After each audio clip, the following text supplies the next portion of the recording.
Hello, everyone, and welcome to Critical Reroll, where we talk about Critical Role, the podcast about D&D players. Messed that up. But, hi, I am GeoNerd, and I just want to take this short period of time to tell you how thankful I am for you. It's viewers like you, it's people who engage with Critical Role like you that make this podcast really what it is. Like, this podcast is all about you. This podcast is all about Critical Role. This is... Don't play me off! I have a lot more things to say! No! Now I have a whole speech prepared!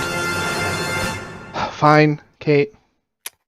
I'm Kate, and I would like to thank the Academy and my mother who could not be here today for all that they have done for me. I'm Jess. Meow.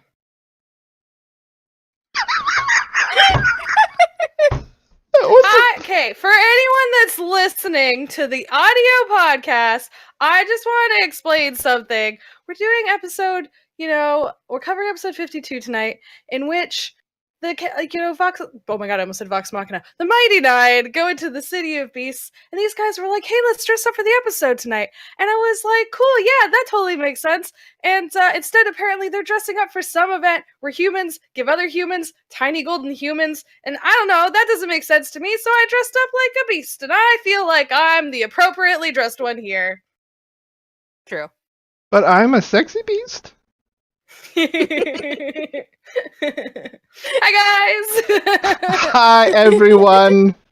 So episode 52 of Critical Reroll, we get the cast of wonderful messes are planning to follow good old Gluzo, your number one bugbear, into the City of Beasts, which I can't remember the actual name of it. I have it right down. Hold on, where is it? Asorius. Asorius. Something like that. And we, just the whole Gluzo, I love. Him. He's a hug bear. He's my favorite Jarl. It's such a good voice, and he's just such a good character that's just like, look, you guys, I don't care what you do. Let's we never see each other again. I'll give you $20 if you get 20 gold if you get us in. Yeah, no, I'll give you 10 if you get us in, and we'll leave you alone forever. Okay. Yeah. I just they kept... How about when we go inside, we pretend like you don't even know each other? That would be the best for me. Yeah, I just read that too. Lobo in chat says Gluzo was base boosted Bartok from Anastasia. Oh my gosh! It is very true. And he going to and he going to kick her, sir. That's awesome. I still love, I know that this happened last episode, but I still love that, even as Matt was explaining it, even as, not sort of explained to the rest of the group, as a goblin, as sort of the go-between, kind of, bugbears are the bugbears are supposed to be vicious, ferocious, evil, blah, and then we have this super nice, chill dude who's, just all only around, trying to do his job. Only trying to do his job. Just trying to do his job. But he knows his job is a job where bad stuff happens. He's just very practical and reasonable and And I was worried about them going into monsters and being just their normal selves and getting themselves into trouble. And I like how Gluzo was also just sort of look, you've been very nice to me. As long as you don't go in talking about the Empire and all these things, you should be fine. Yeah. He's a little small for an orc. Yes! I like how he just sized them all up, really quick. This is the episode of, a couple NPCs just, sized up the whole crew. Oh my god. Such sassy NPCs, and I loved every single one of them. I love how absolutely defensive Ford got, yes. About being small for an orc. I mean, to be fair, firstly, he's a half orc. Yeah. Secondly, he's a lithe guy. He's on the more dexterous side. He's not strength based. He's not a big beefy guy, but like Travis is used to being the biggest beefcake on the set. Yeah. It's like And a swimmer's build. You're okay, dude. It's so funny. It's so funny. Yeah, more like a Yeah, swimmer bod does. Exactly. Those guys are freaking fit. Yeah. Them swimmers. Poor Fun Side Ford. But like so much so that he had to use his illusion. He's like, I'm gonna make myself as buff as possible. And I was like, oh baby, sweet, Yeah. precious, self-conscious baby. I just got this picture of just this ridiculous like bodybuilder Yeah. style, where it's just like all upper and like no Yeah. lower. Yeah. They even said they're like the kind of bodybuilder that doesn't do enough stretching, so they're stuck in like Yeah. in that I beefcake lift things up and pose. put them down. Oh, poor precious baby. Don't do that to yourself. But then we got Aw. some nice, really good transformation stuff, and we got a really nice flavor on polymorph thanks to a DM who likes to have fun. Just gonna put that out there. Made a fun decision, and it makes sense to me because if you're gonna you can totally burn a 4th level spell to do a 1st level kind of thing. Yeah, let's do that, my buds. Yeah. Plus, Sure. also, I like how Mercer addressed this. Rules is written. Yeah, polymorph can't do that, but Caleb is also a transmutation wizard. Right. Yeah, it's a specialty. It's his specialty, and that's a really cool flavor. Just it always reminds me that even if you run D&D or you're in a game, all the books say that it's the DM is it's up their final kind of thing is that their final idea, and that's just a really neat and creative way to be you're a transmutation wizard. We'll take some transmutation spells, and maybe you can add a little extra flavor. That doesn't break the game. It Not gives at us some all. very interesting things later when it wears off, which I give just us love. some interesting things when they just straight up did it. I mean, Yeah. Bo, hello. Why is it Umbra? Oh, I love my happy trail is all as an Umbra. I'm yes, Amazing. yes. Amazing. And You- I really Caleb has only seen one dude's tiefling. the wording on that. So good. One thing I love, Mercer can describe velvet details of landscapes and world building, but the minute the crew brings it down to that thing, he gets so flustered and so awkward. It's the best. Well, who wants to be the one doing that? Who I wants mean, to be some the people one, it's their thing, but yeah, Let's be real. this whole No, transformation. but- Go ahead. No. I was just Sorry. saying, this whole transformation, we get some very good looks from everybody. Mhm. Very good looks. So we get the red tiefling Bo. We get Goth Caleb Jester. we get Goth Jester, but Jester didn't even have to do it. Jester's I'm just gonna look more goth. Okay. Yeah. And we get Caleb being Jester's twin. Oh my Ooh. god, Liam. We're twinnies again. If anything is any We miss him. evidence, we know how much he loves to just Yeah. twist. Yeah. He's probably cackling to himself. He's Oh, probably always. just like, And then we get just broke some hearts. Yasha. Take that. Yasha just throws dirt on herself and makes herself look even rougher. So she pulled like a Caleb. Yeah. I think Which he said he Caleb did some lines or something too. If Caleb was his normal dirty self, he wouldn't have gotten any looks. Well, yeah, because they did see some humans in there apparently, but apparently they were just rough and tumble and Dirty. they did specifically sort of address that later. But I mean, it did sound like from what Glusto said that it would be more likely that they would get a tough time, more just the sort of thing where you're not gonna 100% all the time be bothered, but you get some dummy who's in a mood. Suddenly You definitely yourself a stand out fight. for it. Yeah, it's Yeah, you putting a city slicker out in the fields and the farms. They're gonna get razzed a little out in the country, and Although, this- humans don't have a great time east of the Ash Keepers, apparently. Also, it did make me wonder. I know they said, Yasha, but Yasha's from here, and she's well, I've never been this far north. But just how much as a human does Yasha present? Mm-hmm. Yeah, I wondered about that too. Yeah, I wondered about that too. Because in Well- my head, she had a completely different, Yeah. they talk about, this Asimar and she's this and that. And then you kind of go back and you look at what is described as her canon look, and you're like, oh, no, she really does read more as a human than Mhm. anything Yeah. else. Well, a lot of people have pointed out that Astamar look human, just with like depending on their type, accents and like when they pull out the wings, or like Mhm. suddenly they're glowing, or suddenly they have a dark shroud around them, or like. But for the most part, they present fairly human. She just presents as sort of like barbarian-esque, Right. due to her large But- form and rugged features. But if there are a herd of Asimar that live in Jorhas, I was wondering more like, would the monstrous races be able to distinguish it better than the humans Mhm. in the Empire? Because if Oh. humans are so rare, Mhm.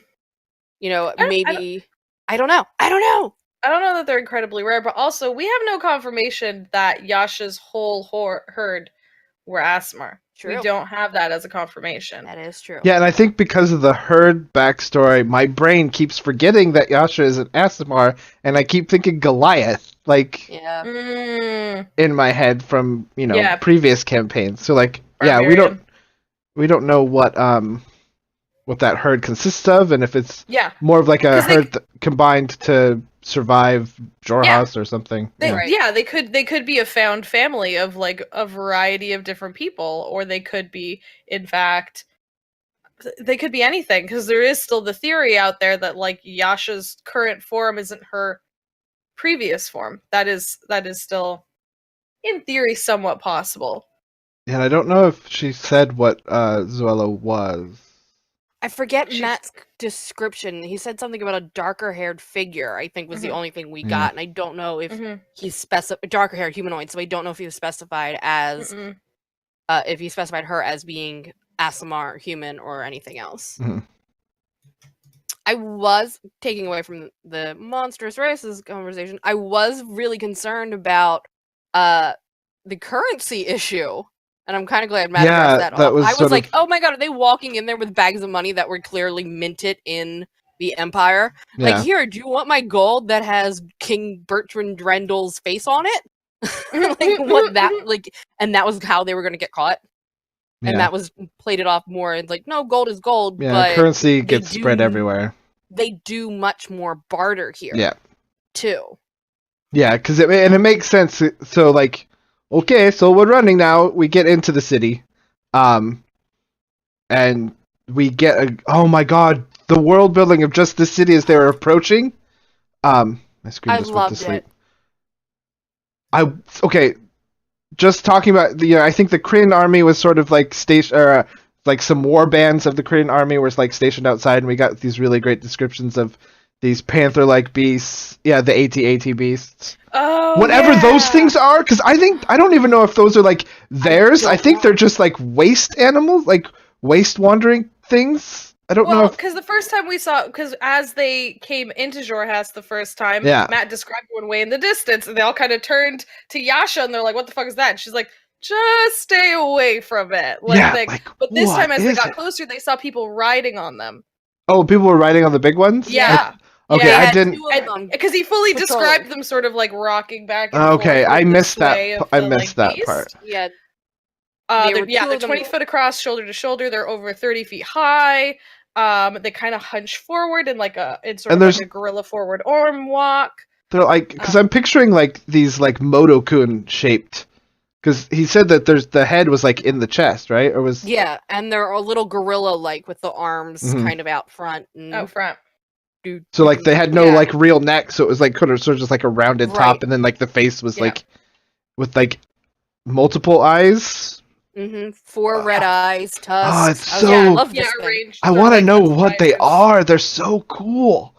Yeah, I was trying to look too through D&D Beyond. I was like, oh my god, is this thing on here? And I couldn't find anything even more. Yeah, there was anything quite like that. Yeah, and then the hills are alive with the sound of turtles. War turtles, guys. War turtles, and they don't eat meat because the goblins and things were like giving them fruits and roots and veggies. Moss and They had the ballista and trebuchets like built on their backs. I love. And for half a second, Bo wants another pet for the Mighty Nine. I think that might be one that Ford would be okay with if they had like a war turtle. Well, but then they talk about the upkeep. Yeah, and, that's a lot of like, upkeep. The maintenance involved, and like, please. It was like, it was so good, and like you didn't, and so like we get into the city, and Matt describes just like this huge collection of ogres and orcs and gnolls and goblins and goblin children, and it's just like normal people doing their thing in a city. Just a wonderful flavor and a good thing to see that, not everyone's, monster is depending on the viewpoint. yeah, Right, it wasn't this primitive, completely savage, feral type of place.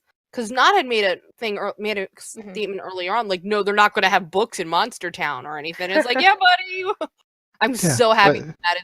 And how long before we get to the point where it's revealed that they're the real monsters? I hope so. Dun, dun, dun! I hope so. They are Frankenstein. It's them. It's been The them monster all was along. inside us all along.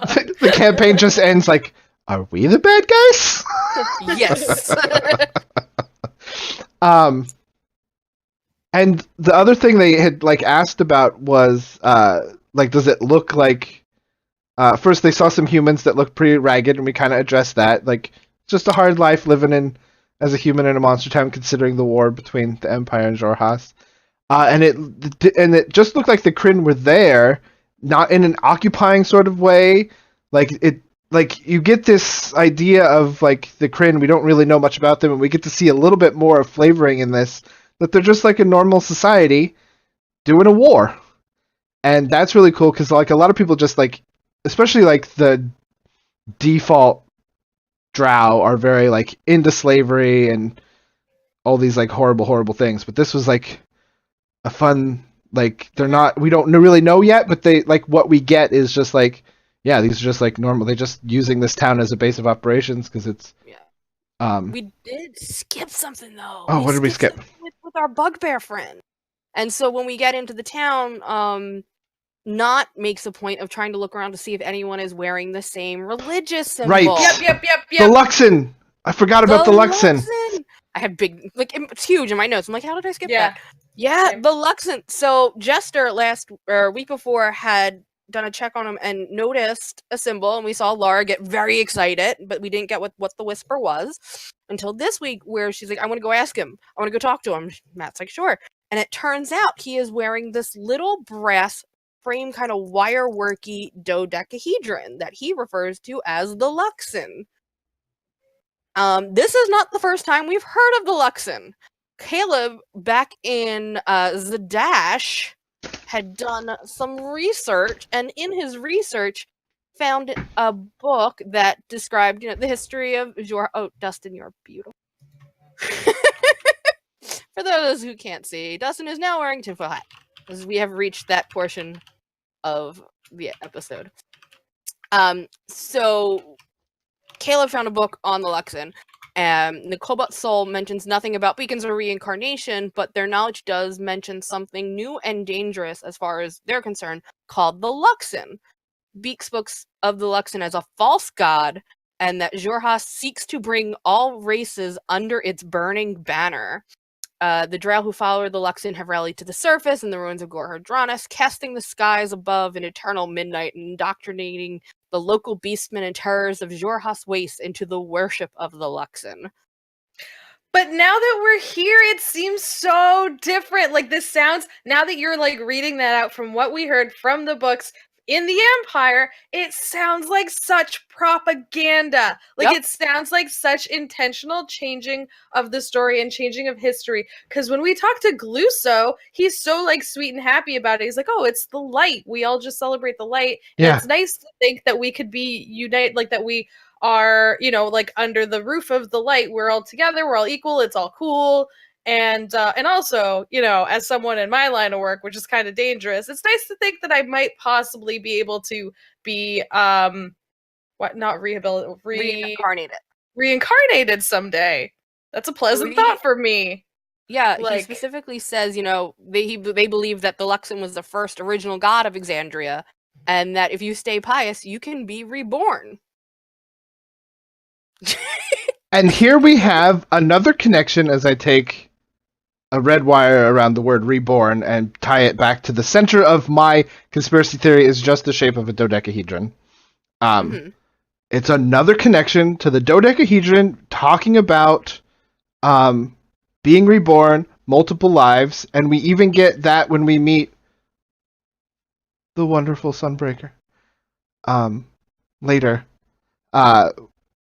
he does mention in many. I've had many names in many lives, but in this life I am this, and like it's so. And Jess brought up the great point. Like you can't trust people who write books, especially like the history is. Well, don't trust any author ever. Don't trust is the lesson Dustin is teaching you all right now. The lesson is history books are written by winners. Yep. And they leave, in this case, it's not even the winners yet. It's the people currently trying to, teach their community what they want them to believe. Like propaganda is a thing, and making sure that the wrong information is out into the people that gives you power is a thing. And I was super happy when they started talking about the Luxon. Like all the terms Gluzo used was like, this doesn't seem like an evil banner, burning banner. I mean, the burning banner could have a rungy truth. This could be, there's a Reddit tweet from, I think, back around episode 39 where someone talks about the Luxon and that maybe the Luxon is a phoenix, because the phoenix is also normally like a Palor is like a light and rebirth. A light and rebirth, and that maybe the Luxon is, and we did get an image in the temple of this purple phoenix that they, in this Reddit thread, they propose that the Luxon is this phoenix creature, and whether it's good or bad, depends on whose viewpoint it is. But, phoenixes do tie into rebirth, and it's definitely a thing in Xhorhas that if you're pious, perhaps more of this Luxon, or we don't know what, like, the Kreen and all that stuff, but, like, there's been this, and it ties back into these dang dodecahedrons, and then later in the episode we get another dodecahedron, and it's just so good, guys. But Dustin, yeah, I don't want to be a baby because babies suck. Well, babies technically to eat they do suck a lot. They do a lot of sucking for the first couple of years. That suckling.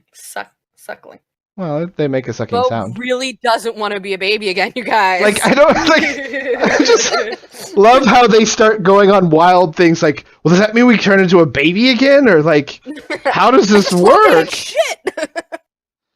Yeah. This brings us back to questions from our sheet. Don't forget that you can send us in questions on our Google Doc. We put it out there so that you can ask anything you want without, spoiling anyone else, because we like to be as nice to everyone who hasn't watched the episode yet as possible. So be considerate. Send us questions via the Google Doc. Leave your name if you want. Stay anonymous if you don't. So this one came in from our friend, whose name I'm going to butcher, Seizure Falk, who did ask a good question last week. But I got in brackets, or Stefan. So thanks, Stefan. But Sora, so I was wrong about Gluzo worshipping Sarenrae last time, but who or what do we think the Luxon is? So,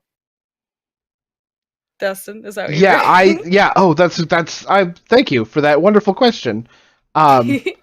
Listen to the few things I just said a minute ago, but yeah, I definitely think that maybe this Luxon, I mean, I like this theory, and I think it kind of points, and especially it points to more of like, maybe it's even like a Dark Phoenix, one of the best X-Men characters. But like on this side, and I don't know what it ties into yet, but it's like so interesting because it's definitely this life and rebirth. So thank you. I do have another one. So, also related to the Luxon, let's do them both at once. After hearing more about the Luxon and Jester's theories about the beacon storing souls, what if the motes of possibility they have been using were harnessed souls? Well, they already ate souls on the last campaign, so That was my first go thought on too. with it. Oh yeah, in the Nine House. That's right. There. I love that you went there. That was my first thought. I mean, they Imagine could be. make them cannibalize every soul they come across. Yeah. I Well, mean, if we it is, know. if you think they find out, are they gonna stop? Are they gonna stop moding it up? No. Or are they gonna be like, mote's still tasty? Some of them might reconsider it. I can see some of them being like, you know what, this is weird. I'm not. Maybe no. I think Caleb, I think Ford are both definitely in to keep using it no matter what. Yeah, they seem that kind That's of. true. Well, and I mean, first of all, hardly anything that's gray tastes good, except for the gray stuff. It's delicious. Thank you.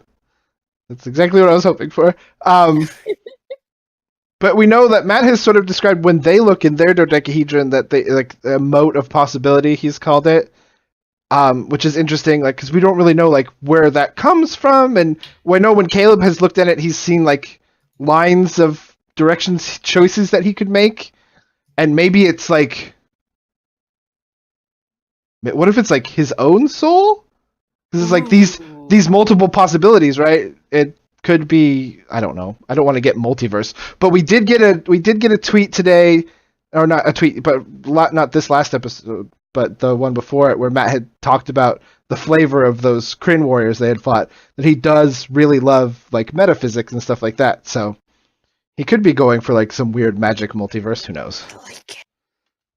Who knows? But I need to know more. I need to know more about the culture of the Kryn and the Luxon, and I think, you know, they didn't run away, so we're in this for a while, I think.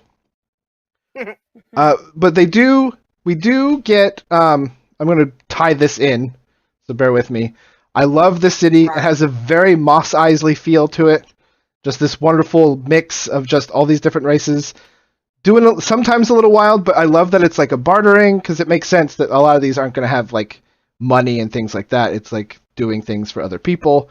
And then we get this very, very sexy Vader-esque scene of this huge black Minotaur in silver armor with 5 Kryn warriors on either side of him just walking down the street, and the faces of everyone on that cast.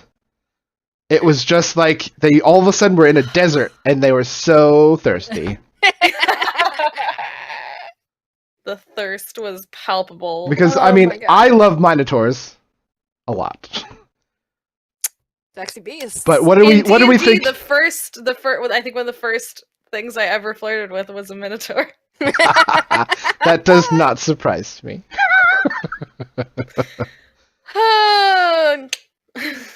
So what do we think about this guy? What did you think when you guys saw this? I thought he was gorgeous. Mm. He got some really fancy armor, yo. One of a kind. Which also gave us a little bit of a lore drop for those who was paying attention. So much lore. So much lore. When asked about his fancy armor by Jester, our new friend Sunbreaker Ulaman said that a sister of his house crafted it for him in recognition of his near Umavi ascension. We have heard this term Umavi before, my friends. We heard it in relation to one other person in Jorhas, the current Empress Leilas Kryn. We don't know what it means. There have been some speculation going around. I personally think it's kind of a word that encompasses both a political and a religious leader. So maybe, you know, he's working to become that status. He's like, right, Mr. Minotaur Man is working his way up. But yeah, Umavi came out once more. I keep wanting to do like Unagi from Friends. But yeah, I like him and his sexy voice and his fancy armor. It's so good. Yeah, and it's interesting that he approached them, and that Caduceus sort of had that moment of talking with him and like asking about stuff. Not's only concern was if he was wifed or not. That was Look, and Travis threw out the image no, of Travis is a banana, and that's all I can think about. No. Travis always does that, and it's just yep. I do. You did mention a thing with Caduceus, and I do want to mention it now and kind of tie in. Well, this idea that I wanted to talk about sort of jumps around throughout the whole episode. But Caduceus, this episode, was the little voice of reason so many times, and it was great because I think, when they were doing Ford's whole thing. And he was just still like new to the party and getting caught up with the boat and ending up on the ship and ending up with pirates. He was very in this one taking like a lead, like no, we don't do that, or like, yeah, like I mean, he was just like, hey, let's be careful like this. Let's not be criminals let's not be criminals and things like that. It was really good. Also, can I just say Ford almost fucked this all up by saying he was from Nugvarat. Oh. When asked by the Minotaur, who's clearly a person in charge in this city, where are you from? And he says he's from the Empire? I almost had a mini heart attack. That's great because No. Bo does a thing later that also gave me like a mini heart attack. And like there's a couple times where like, oh, it's okay. Careful what you say. Yeah. Careful what you say, and make sure you say that you're either like with a DM like Matt. Be careful what you say. Yeah, I meant like they're just testing the waters. I'm sure if he had been called out on it, he would have been like, did I say that? I meant near there or something. I was one of the children who was kidnapped from there. Nugvarat adjacent. Yeah. We're in the suburbs. We're in the suburbs of Nugvarat. Yeah, just outside. Not the city proper. We like to claim we're from the city. We live in the suburbs just outside. It just sounds cooler. People recognize we're in the name. We're in the greater Nugvarat area. Yep. Of all the places you could pick, you're going to specifically name that you're from the Empire. Yeah. To a person in charge. So we had a question on this one too. So that Lord Olivet of the cast, huh? Do we think that the Umave Ascension is part of the Kryn Beacon reincarnation thing? Or something else? So you were saying you think it's like a political standing, maybe, or like I don't know, if it's like a level. Yeah, I think it definitely has connection to both political and religious, in my opinion. Mm-hmm. I don't know if it's like, if you reincarnate or reborn so many times, like, do you get that title? Mm. Kind of like I don't know. Like, it could be. Yeah. Well, because like the term ascension. It does, like, to me, it does seem more religious. Like, I mean, it could be entirely political. Like, you're ascending to the throne. It could be. But, like, it could also be you're ascending to a greater plane of the lexicon. Like, the lexicon. Oh, my God. It's all good. Your language is getting real good. You're getting real verbose there when you ascend to a higher plane of the lexicon. I know so many words now.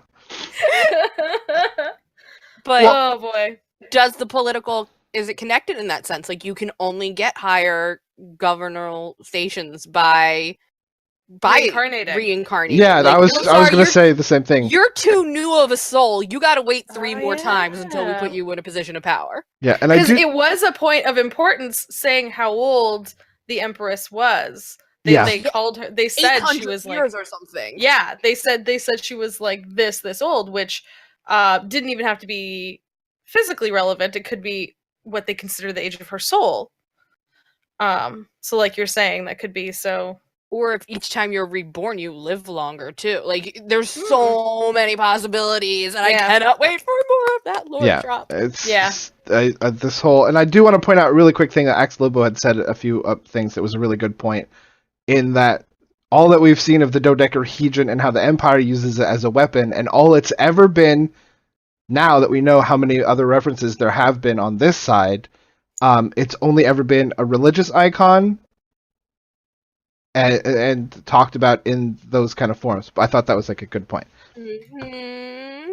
Okay, Mm-hmm. We're not even halfway through this episode yet. I know. Oh my god. So we talked There's a lot. There's so much Well, lore this that is got the dropped. important stuff. This is the Yeah. important stuff. This is And so we're gonna jump off to the next thing where the crew was looking. Like the whole point was to get in here, grab some stuff, grab some beasts like of burden. they want like pack mules, basically. and get out.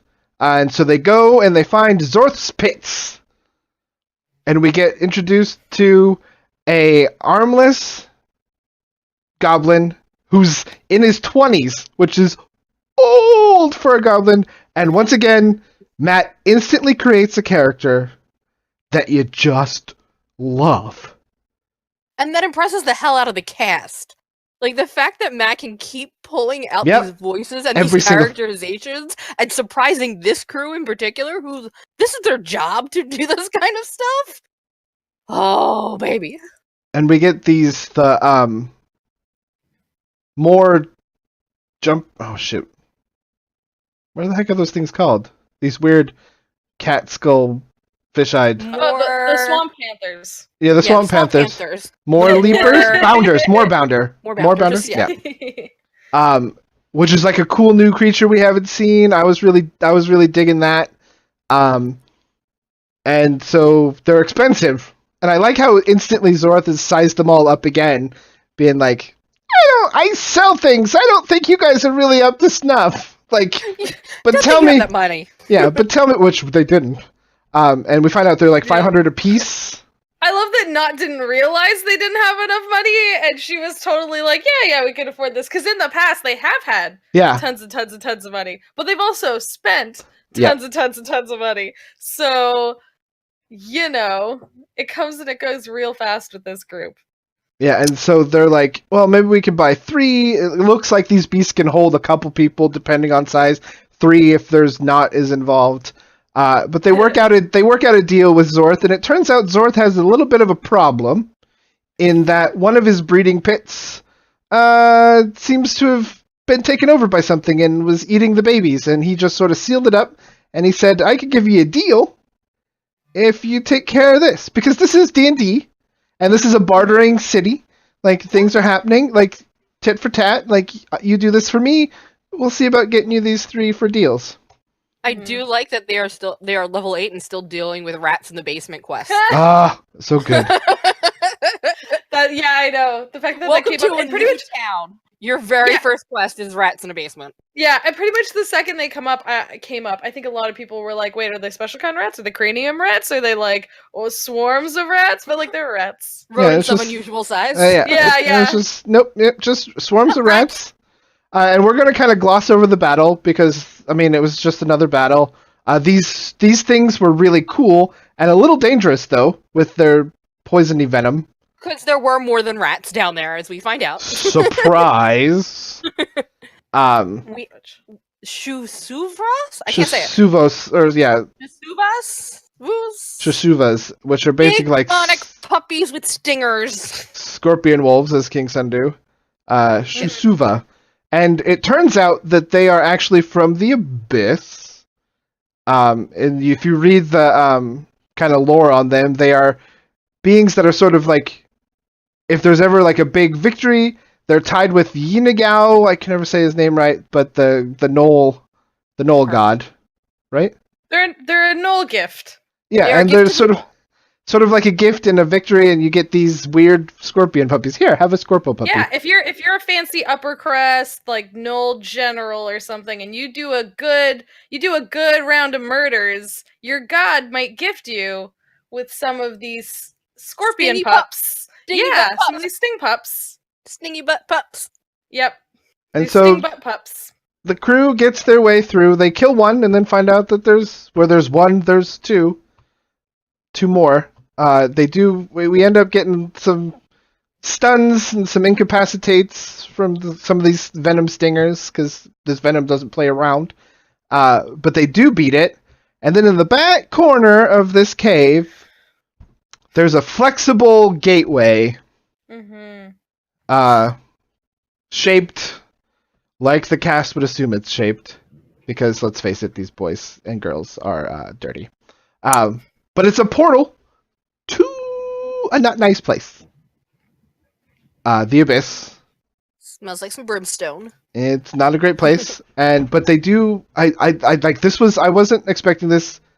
I mean, as the episode was playing, I looked up the Susova once someone knew like what it might be. I saw someone on Twitter or something, and I'm like, oh, it's related to the Abyss. And then we saw the portal. I'm like, oh, what is this? But Jester does a really good roll and dispels it and closes it just in time. And they've solved their problem. They go up to Zorth.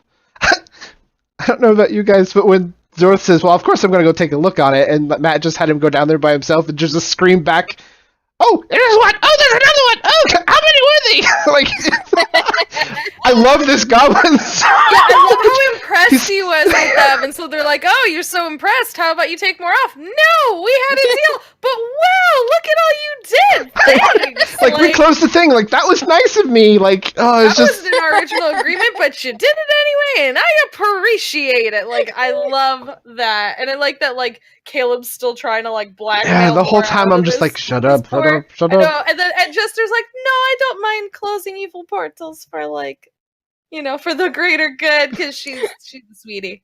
Yeah. You know? And sometimes if you come across an evil portal, you should just close it for the greater good, guys. Like, just don't leave portals to the Abyss sitting open. Just a thought. Yeah, no, you close those doors behind you. You know, no one wants a portal to the Abyss. No. Until you do want a portal to the Abyss because you're trying to get someone out of there or something, But portals, let's just stay away from them for a while. We could deal with that after, like, level 12 or something. I don't know. Yeah, too soon. But Zorth does sort of say, like, oh, if you think you did such a good job, Joe, why don't you just go see the lady and say, hey, look what I did for you, and maybe she'll give you some money. Because I think they were, the entire time in this town, we did get this description of this tower that's sort of placed in the center. And I like how Matt had described the rest of the buildings as if everyone has, like, a thing against building multiple levels. Like, everything was, like, mostly one level. Like, they just have a thing. No one likes multiple levels. And he's like, go talk to them. They can give you some money if you want some money. And it's called the Aurora's Hold, which I thought was interesting because it's everything else has been like, you know, allusions to darkness and these horrible sounding looking places. Here you have something called Aurora's Hold, like completely in reference to the light and stuff like that. Yeah. So, and he keeps describing it as almost chapel-like. Yeah. Well, we've had Visual. several mentions of, like, when we meet actual people from this actual area, they've referenced things as, like, light and as, like, you know, in a positive way. Whereas, like, when you're coming from the Empire before, everything is mentioned in, like, it's all dark and evil and no good and, like, thing. But people here seem to, like, I don't know. Yeah, no, like, Yep. it's not as... And especially in even dealing with... So they get to the tower and they kind of have a discussion about who's going to go in there, and they send in the two people who really don't have to worry about whether their appearance will change. And I don't know about you They're guys, off but in the middle they of chose Jester and not to go in and do talking, and I was like, oh... Because it's a detective agency! I know, I love that it was the detective agency, but I was also, like, really worried because sometimes they just say things. But they've Because had a pretty good track record. So And they kept have. it. They kept it. Like, I was so They proud did. of these. I love this detective agency, and I want their own series. But so they go in and they find doors and some ringing some bells. But, like, we get this description as they're going through this tower. Like, this is not, like, this is a tower. You can see the elven design in it. It's pretty. Everyone is sort of dressed in, like, this gray and white and silver robes. And there were 2 doors, so like it's not just her in there. Yeah, It's not this palace that clearly belongs to a queen. It's like you enter and there's 2 doors and both of them have a bell. This is an apartment complex. Yeah, this is like probably like the central hub for Well, they did. Gluzo did say that this is the place that the Kreen have been using as their base of operation. Yeah, I was did mention that earlier on. Yeah, and I was trying to think of the word for just the day-to-day things the day-to-day operations sort of handling It's the between front office. it's the logistics office sort of kind of thing. My office. And it's pretty, and it's designed nice, and it's intricate carvings. Like it was just not what you like expect. Jess? I like how much time before Jorhas is painted in such this like dark vulgar light, like a lot of people I think expecting coming to the city of beasts, they're like, there's gonna be monsters running in the street, and there's gonna be like a dog ripping a severed leg across the road, and there's gonna be like fist fights happening every like 2 seconds. But no, these are like real people. They just look different than you, and they have a different culture, and they have a different, like, they're just as cultured, this just as like they're not fucking just evil.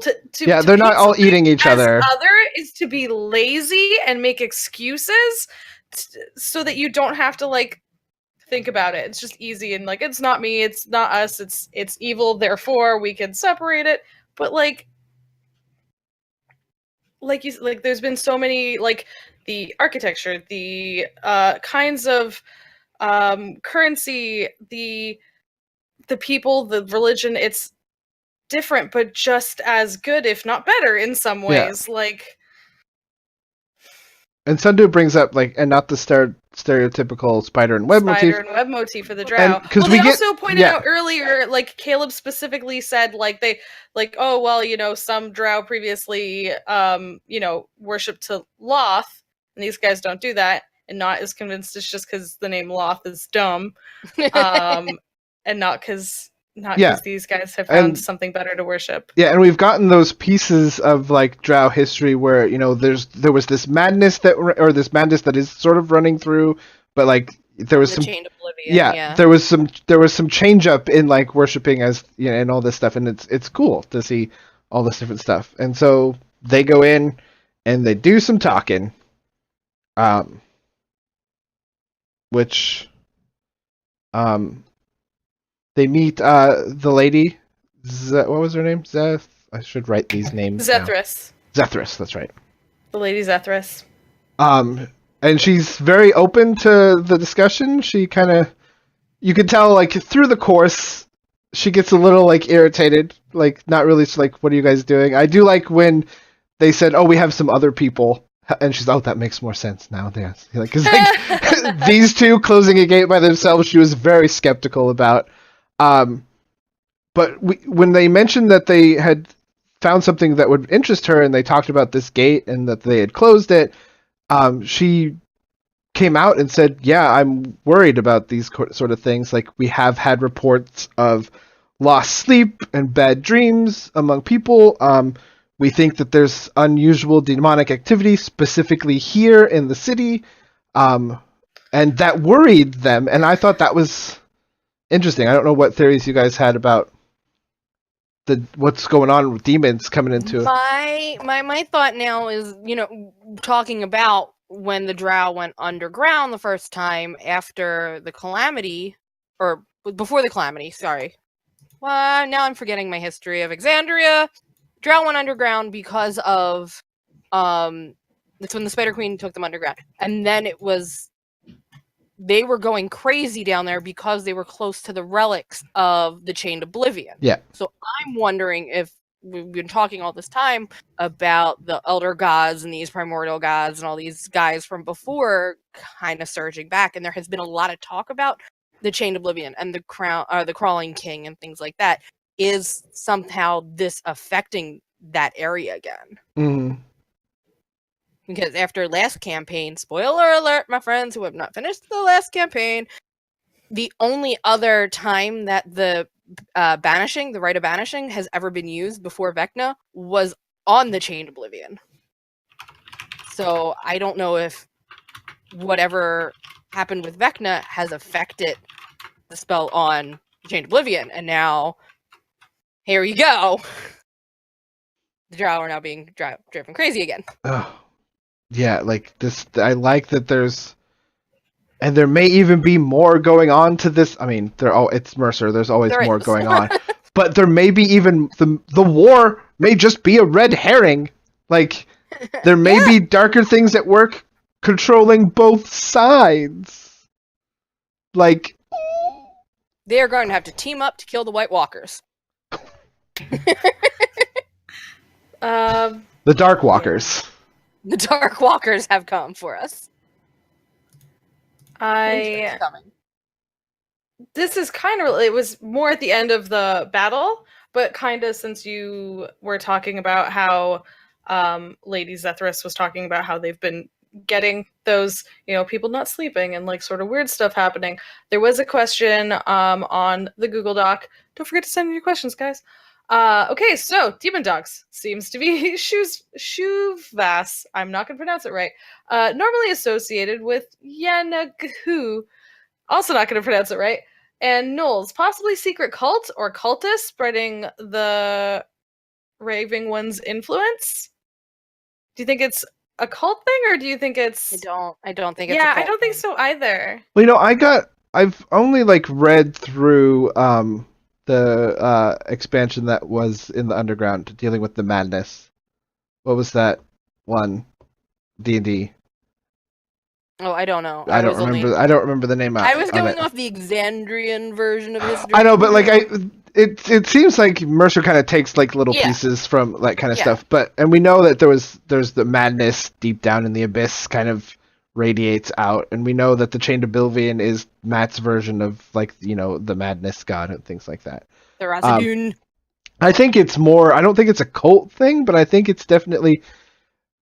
What if it? And I'm just thinking of this, like there's these two wars, and we know that the Shusuvas are sort of like brought up when there's like fighting and victories and things like that. What if this war, like I said earlier, is like the goal is to have these two going at war because it's upsetting some kind of balance that's waking up something else. Yep. Yeah, it could totally be that. It could be like upsetting a balance, opening rifts, type thing, or it could just be distraction tactics, like, hey, look over here, focus on this battle while we do evil here, like, right? Like, there's definitely a lot that could be going on under the surface during this whole like big thing. There's so much like, well, yeah, the like, gates. Yeah, these little rifts opening. What's interesting is that Lady Zethris acknowledged that was the problem, but kind of sent them on a different sort of mission. But kind of options. But that was the first option. Yeah. Yeah, I just think that there's definitely more going on to this, and I think that we might see more flavor of this in more effect. Like, there could be something controlling both sides of these to make them go at war to get to some sort of end.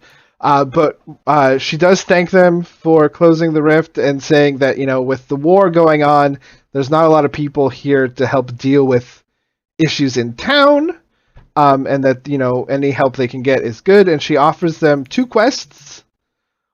One, I think we have a question for in the doc. She does mention that she thinks there's a spy in town, and she would like some information.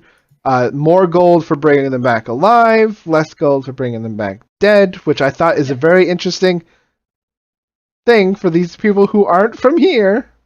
Right. Because that leads, mostly in general, it leads to a decision sort of thing. Like, do we like mess with this kind of stuff? And the other one was the rifts. Oh, right, yeah. Investigate, yeah. Which was worth more money. Oh, was it? Oh, yeah. Then see, I got that wrong. Then what I misunderstood, and I thought the rifts, or you could get spy one was kind of what gold, or a super hot favor from. Oh yeah, yeah. Which the super hot favor is pretty interesting. The super hot favor is super hot, like. But you're right, Dustin. We did have a question, and it was bets that the spy is an agent of Dairon in some way. Say that again. I'm sorry, I missed the question. What, like, that person was asking, like, what are you thinking? How likely do you think it is, basically, that the spy is an agent connected to Dairon in some way? I don't know. I don't. Well, I mean, I think it also connects to what you were saying. Well, like what we kind of just discussed.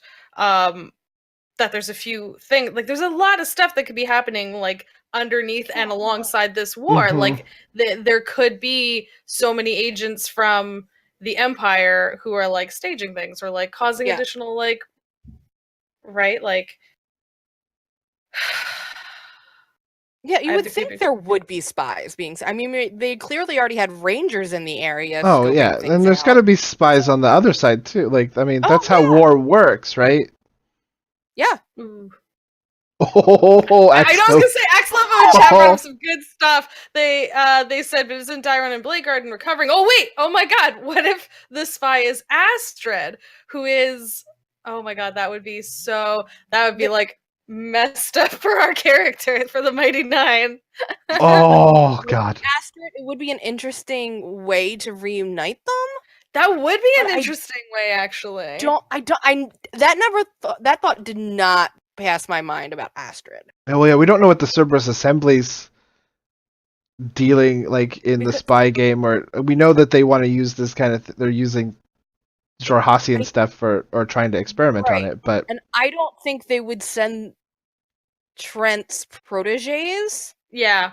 into those type of situations. yeah, I don't think he Yeah, would. I I think he would keep his people tight to his, because I think Trent's plans are more Empire based. I think. Like I don't I mean, think we they're know built nothing to be about him, spies. but no, I think he's building for something happening in. I think he wants some more power in Rexentrum or something like that. You gonna kill the Emperor?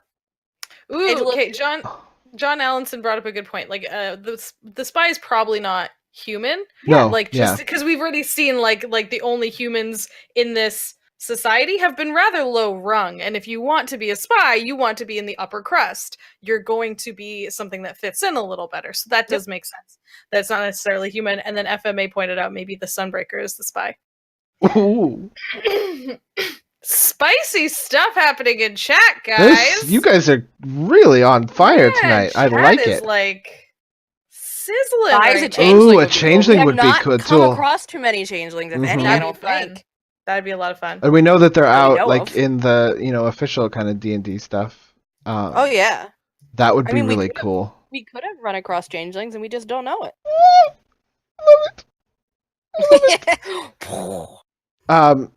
Yeah, so they get presented with those. They head out and they sort of. But the oh. fact that the rifts could garner a favor. Yeah, that's a big Yeah, thing. that's big. Well, you don't want like that's the sort of problem that starts small, and if you do not nip it, and like we're talking starting small, rifts to the abyss.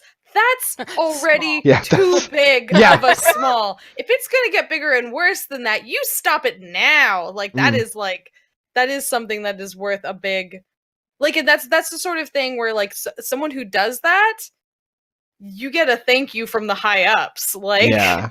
you just did us a big like that is Which gets them really good because they do want to head to the literal capital of this. yeah, they do. Right. Like, So yeah, that'd be give us really him. helpful. And I think that's a Do us good. a favor. We want him. I think Yeah, that's a but good. but do you think that would be an issue though? Do you think that's too big of a favor? Do you think them asking that favor is too much of an outing themselves as not one of them, and therefore kind of like, well, we're not going to give a favor to. Now that we found out who you are, we're not giving you this favor because that's like only something that someone against us would ask. I think it's going to depend really on how they play it off in a favor. If Mm. they're going to lean on not connection, be like, no, this is her husband. We came to find her husband. We are no loyalty to the Empire. Da da da da da. However, Yeah. they're able to play it off and convince them. Or if this rift thing turns out to be as big as it seems it has the potential to become, Mhm. they might not have the option of saying no. Yeah. Yeah. Like, That's hey, even we literally just saved your whole freaking army. Yeah. You need to give us him. yeah. That's true. Or it may not even be as like that. May be still even too big of an ask, but it may get them a connection Yeah. into the city, which then they can Yeah. like work through, or something like that. Yes. Like, Yeah, because more it's towards it. and it's very much Mercer like showing that how much money that was worth, and the favor or the favor like that points out like this is like a super important thing to Zethris, and yeah, it's a really good carrot on a stick. Just like, hey guys, look at this. Mhm. Look at this. Yeah. And then quickly before we leave Lady Zethris, something that caught my attention and was interesting enough that someone asked a question about it, but she specifically at one point, she kind of on the sly asked them, she was like, so are you consecuted? And they're like, consecuted? What the fuck's that? She's like, never mind. Ha ha ha ha. Like totally like played it off like it wasn't a thing. Like it was the sort of thing where if like, oh, well, if you don't know the secret word, then you're not important enough for me to even continue this line of questioning. Right? And that was so interesting to me. That was one of the first things that I snapped on, and I was like, what is that? What does that mean? Yeah, because that definitely seemed like it was some sort of avenue to get her, either to give her or to have her give them more information, or treat them in a different way. Yeah. They were only worthy of that information if they were consecuted, whatever this was. So someone did send in a question to the Google Doc, consecuted, similar to baptized, or do we think, or something more culturally mundane like licensed or fealty? So do you think maybe it's like a level of royalty, a level of importance, or do you think it's like a secret code? Do you think it is baptized in the light, in the light to them of the dodecahedron? Well, I tried to look up like what consecute actually means because I was like, let's see what this is.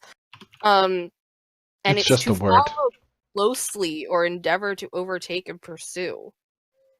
So I do think it's something along the lines of a baptism, or I definitely think it has a religious connotation to the orb. Yeah, and we don't know like how any of this is structured still.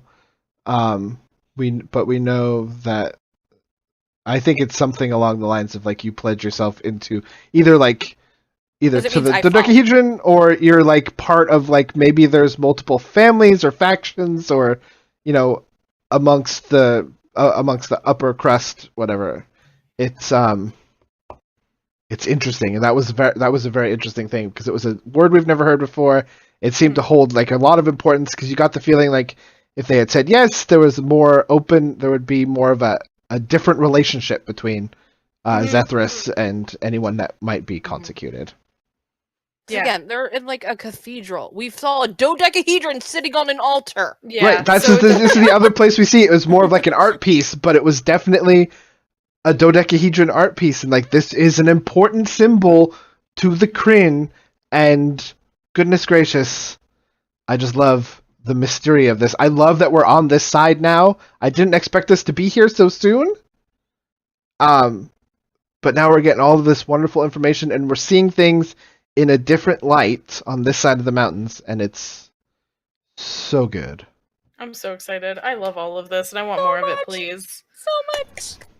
So much cool stuff. And I can't get over how good a job Matt has done of, othering the Xhorhas from the Empire, and then making it so clear while in Xhorhas that it is nothing like it's not at all like what, it was painted as. At all. I just love that. And so, they came out, and they kind of discussed their options, and they didn't really pick it. I think they went outside the camp, and not stay in any inn. I was really hoping to just see, like, an inn in this place, but it makes sense. There was a lot of people that don't like staying in the city. A lot of people were camping outside. And so we'll figure out what they decide to do, I guess. I love being in Xhorhas. I still wish there was like weird geology, but we'll get to it. Maybe I won't. Wait till we get out there. Yeah.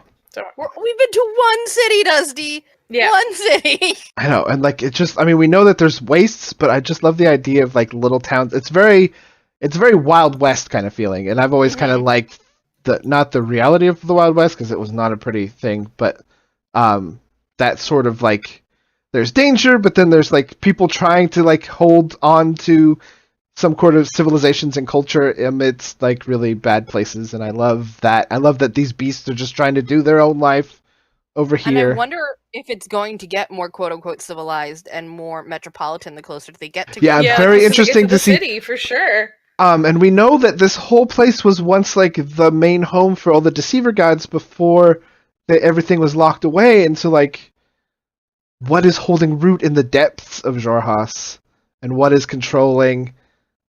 What is all this about? And I hope that if they delve into closing the gates, that we get a little more. Because I feel like it's just about time. They've had some hooks here and there, but I feel it's just about time. I don't know. I have nothing to base this on. But I feel one of those Matt surprises coming soon. Yeah. Just one of those where you end up sitting and staring at your TV and being like, you just At 3 did what? o'clock in the morning, Yeah. crying. Like, I just want to go. What just happened? What just happened? It's coming. I don't know when, but I feel like it's coming. We do have one big last question. Perfect. So I think this is a good one to end on. And it's definitely completely open to interpretation and theorizing and guessing. So feel free, chat, to put on your tinfoil hats. Let me adjust the antenna here. Okay. Yeah. Do you think we are inadvertently getting some more hints at Mollymock's backstory in Xhorhas, i.e., connections to multiple names, past lives, consecutions, reincarnations with royal families, past comments about Molly's distinctly Xhorhasian appearance? Because that was something that they commented on is Xhorhasian blood. that purple, that purple coloring, and Gosh. also actually Lady Zethris was pointed out to be very purple in her coloring. And the wood, Matt specifically mentioned that the wood around the town is purple, and that there are much more purple coloring to everything. Yeah, so that is sort of imagery that we're getting fed quite a lot of. Yeah. So it's interesting. Arya is now weighing in. Arya has opinions. Arya is very, very much in on this theory here. I don't know.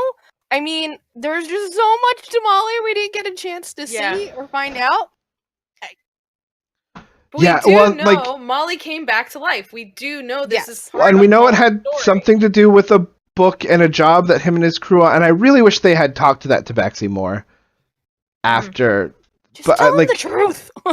Like, we just don't know anything about any of that Molly stuff, and I feel like, you know, everything he had, the red eyes tattooed, we know that these weird beasts have multiple red eyes. Well, the tattoos, the red eyes appeared after he came back to life. He didn't have those. But but like, what is up with, like, I mean, it just is so... I want to know more about this reincarnation. I want to know, like, what's it about. The babies! Tell me about the babies! The baby! Yeah, a few people in chat are saying, like, maybe Molly was royalty, since it seems like the more upper crust people, the more important people, might get the benefit of reincarnating more. That seems to be... Or maybe if you prove yourself to someone, you get to move up in that ranks, and maybe Molly was trying to steal an orb. Maybe Molly's the reason it was in the Empire? Yep. Oh, God. That would be really fun, actually. This is what I am here for, to throw out the weird shit. That's a fun one, actually. And he actually had no memory of it. Yeah. Yeah, I don't know. I think there are a lot of, like, little things you could point to. But we don't have any, like, big ones yet, because the imagery has been more like you said, like the phoenix, not in, like, Mollymock was more the peacock.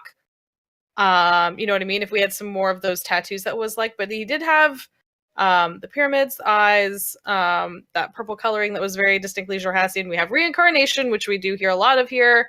Those are kind of the big ones pulling Molly into the possible Molly storylines in over here. Other than that, I don't know. Yeah, it's so interesting. I'm just ready for more. Like, I can't. Give me it all. You know I'm all about the Jorha stuff. I know, I'm so glad that we're here. Beginning. Oh yeah, like From the beginning, I was like, nope, I want to go to there. yeah, I don't we're care. I here. want to go to there. We're here now, Kate. We're here. Yeah, I don't true. believe. I'm not necessarily convinced they're getting out of here, but Oh yeah. I mean, they might just decide to move here. They might like it so much. I mean, set Jester shop. did say, "Hey, this is a pretty nice place." Yeah, let's just stay in Jorhas. They all live in Jorhas now, guys. Summer yeah, is our there's- new home. There's so Winter many in- more questions about this side. Axel brought up a couple, like that beast that decided it looked like it was going to turn on the city and then it stopped.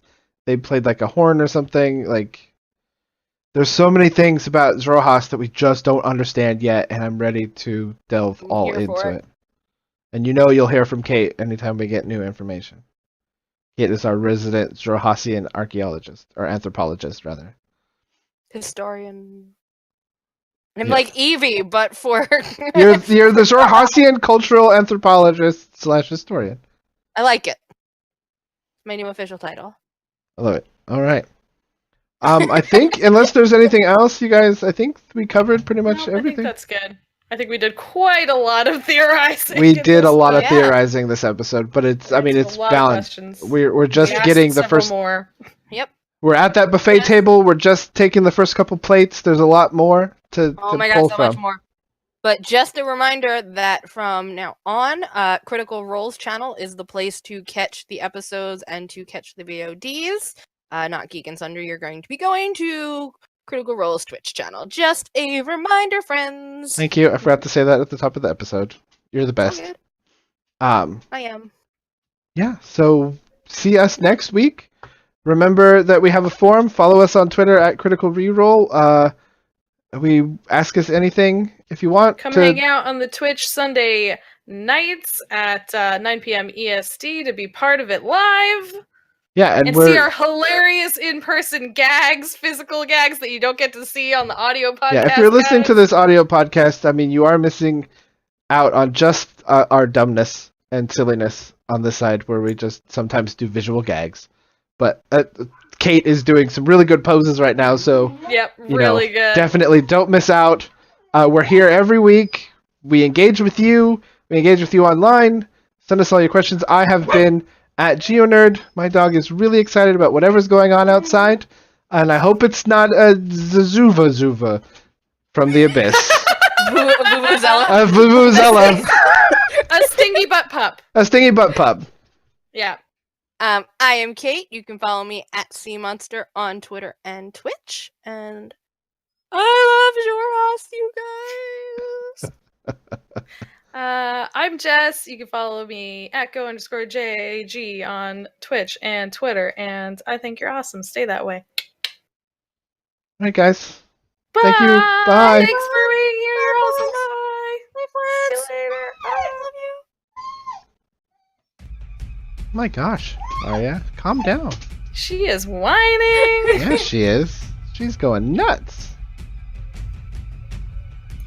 She has opinions. She always has opinions. Like, how come?